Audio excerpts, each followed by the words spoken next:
Hello friends, welcome to Shubhra Ghoshal रकमारी। तो आज के আমি বানাবো ভেন্ডি কাসুন্দি। ভেন্ডিগুলোকে আমি অনেকবার ধুয়ে তারপরে জলে ভিজিয়ে রেখেছি, কারণ ভেন্ডিতে খুব নোংরা থাকে। আর এইদিকে কাসুন্দি নিয়েছি, সর্ষে, কাঁচা লঙ্কা, রসুন। ভেন্ডিগুলোকে এইভাবে ডুমো ডুমো করে কেটে নিয়েছি আর সর্ষেটা বেটে নেব। তো আমি কড়াতে তেল বসিয়ে দিয়েছি, তেলের মধ্যে আমি দিয়ে দিলাম কালো জিরে ফোড়ন, তারপরে আমি দিলাম রসুন বাটা, আর এবার দেবো কাঁচা লঙ্কা বাটাটা, আর তারপরে একটু নেড়ে চেড়ে তারপরে আমি ভেন্ডিগুলো দিয়ে দেব।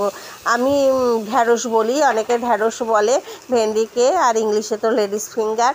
তো আমি এবার ভেন্ডিগুলো দিয়ে তারপরে একটু নাড়াচাড়া করে আমি সিমে দিয়ে রাখবো, তাহলে রসুন আর কাঁচা লঙ্কাটা পুরো ভেন্ডির সাথে মিশে যাবে, ওর স্মেলটা ভেন্ডির মধ্যে চলে যাবে রসুনের। এবার আমি দিয়ে দিলাম সর্ষে বাটা, দিয়ে তারপরে আমি কাপড়ে কাসুন্দি দিলাম, কাসুন্দি দিয়ে একটু নেড়ে চেড়ে তার উপর আমি দিয়ে দেব শেষে একদম কাঁচা সর্ষের তেল।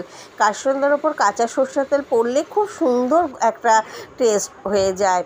তো এই ভেন্ডি কাসুন্দি যেদিনই হবে আমার হাজব্যান্ডকে একটু ভাত বেশি দিতে হবে। Subscribe please.